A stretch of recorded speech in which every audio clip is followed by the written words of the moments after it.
Dabbles, D-A-B-L-S, almost like a couple other folks, where one name I've been able to get away with this. That's my work. I knew that in Africa, metaphors, proverbs, and stories was the best way to educate people. So I created this metaphor. In fact, that's the book, Iron Teaching Rocks How to Rust. Rocksmiths stood between the natural and supernatural worlds. They performed circumcisions, buried the dead, practiced divination, played music, created talisman, charms, and power figures, solved disputes, and acted as advisors to the chiefs. The furnace produced an abundance of offspring in the form of iron. It was a gift from the ancestors. The rocksmiths melted rock to create it. It was truly a transformation, from rock to iron. But soon things would fall apart, and iron would turn against rock and seek to colonize them. There were over 3,000 languages, hundreds of dialects, but they all had one thing in common, well, four really: the use of iron, rocks, wood, and mirrors. They said those things are magical, man. You know, you put that around you, it protects you. You have to worry about nobody doing harm to you. If you know the landscape of the city of Detroit after it went through its demise, iron, rocks, wood, and mirrors are just laying around all over the place. Today, iron has forgotten all about their important connection to rock's ancestry. It was during the enslavement and colonization process that the material culture of the rock was often physically destroyed at the behest of the iron. Later, iron would colonize world scholarship, mainly in writing of history. In iron's history of the world, iron was responsible for all forms of civilization, art, and development. If you take a particular culture and you teach that culture everything it knows about yourself, that culture's history, those people, it would deteriorate. It would just go poop. Rusting is a process of deteriorating. When iron historians learned that rocks were creators of their own civilization, they disregarded this discovery and continued to tell their own histories of grandeur and conquest. But you can't trick the mind of young people. They're much smarter when they're young. As they get older, you can do all kinds of tricks with them. You can start taking their money and tell them they're famous. So what happened was that after a couple of years in the school, iron, guess what we discovered? Iron said, what? We discovered that we are 99.9% identical. Our only differences is just the superficies that we're made of: iron, rocks, wood, and mirrors. Rocks escaped, moved to the land of wood, set up their own schools, and began to teach themselves how to rust. So the moral of the story is you got to be very careful about what you teach yourself. You might be teaching yourself what your former oppressor want you to learn.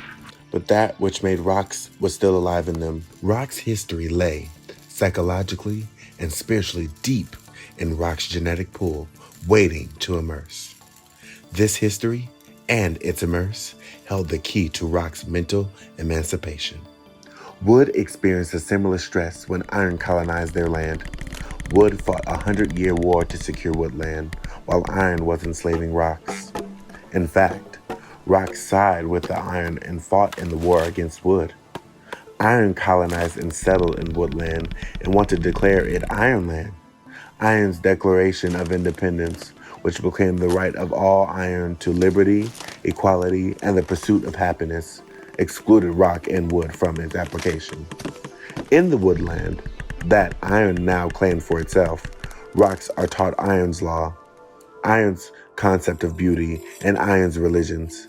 Rocks are taught to admire iron heroes and how iron discovered the woodlands and developed it. Rocks learn to celebrate all of iron's holidays. Rocks learn to use iron as a benchmark to determine if they achieve success. Rocks were taught to look at their own ancestors' culture as barbaric savagery. Rocks were taught to hate themselves. Iron used misinformation, disinformation, or no information to teach rocks in its own way. Can anybody tell me how iron was able to convince rocks that they had rusted. The same way they convince you that you earned your degree. They give it to you. Shake your hand as they give it to you. It's just that simple. And you get your degrees and says, I didn't learn anything, but I got the paper now. So teaching someone that there's something they are not is much easier than you think. Iron taught rock table manners, demonstrating to rocks the proper way to use utensils and plates. Rocks came from a culture where eating with fingers was tradition because rocks felt that eating from the same bowl or pot would keep a close connection to each other and allowed the community to eat at the same time, so the food would be shared by all. Iron was teaching rocks how to rust. What takes place at the table is the complete indoctrination and mimicking or assimilating someone else's culture. He says, if I can teach you to use these utensils properly, I can teach you what art is. I can teach you what dance is. I can teach you what theater is. Rocks were losing their story. They were forgetting their rocksmith ancestors. But what's in the file cabinets, they're not file cabinets anymore first. They are 3-inch thick safes.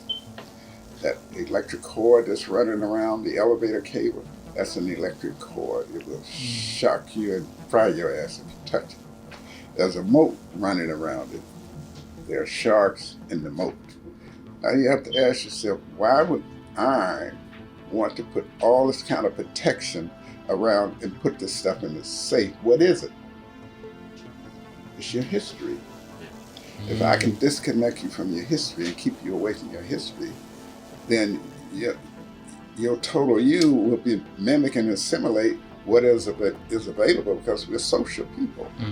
They have convinced us that the only way you can learn something is through your 5 senses or through your eyes by reading scripts. I've never seen a caption on anything that was found in nature.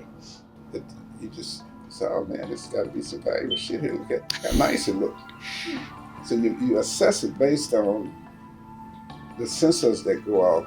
And you don't need to know that Paul made this 20,000 years ago.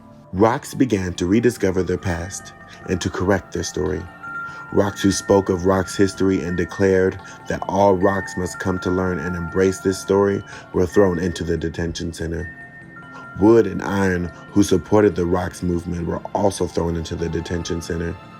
They were in support of rocks who were refusing to rust, acknowledged that enslavement did not represent the common denominator of rock's experience. Detainees whispered through their restraints that rust was a state of deterioration, and thus, for rocks to learn how to rust with an act of suicide. Rumors spread through the detention center that iron actually came from rock a long time ago. Iron just refused to believe it. Some iron accepted this news, but others rejected as foolishness and a plot to allow rock the same status that they enjoyed. There's a lot of symbols out there in that field that are appealing to your subconscious. There was a time not too far in the distant past that we all were communicating with the same symbols. But now they have been segregated to mean things that they were not originally meant to be. But the general information that we know about Africa, that it had no scripted languages, and that its oral history was suspect and could not be relied upon. But in reality, your brain is much more powerful than any books. We're discovering that books lie all the time.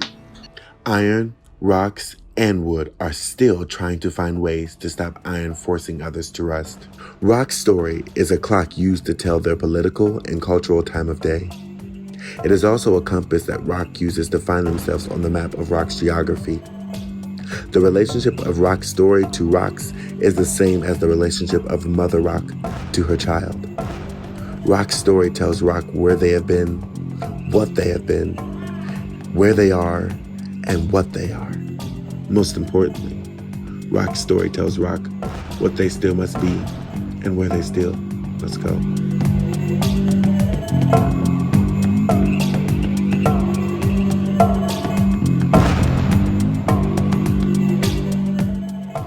anybody want to pay for something, you can come to the register. This is almost like constructive socializing here.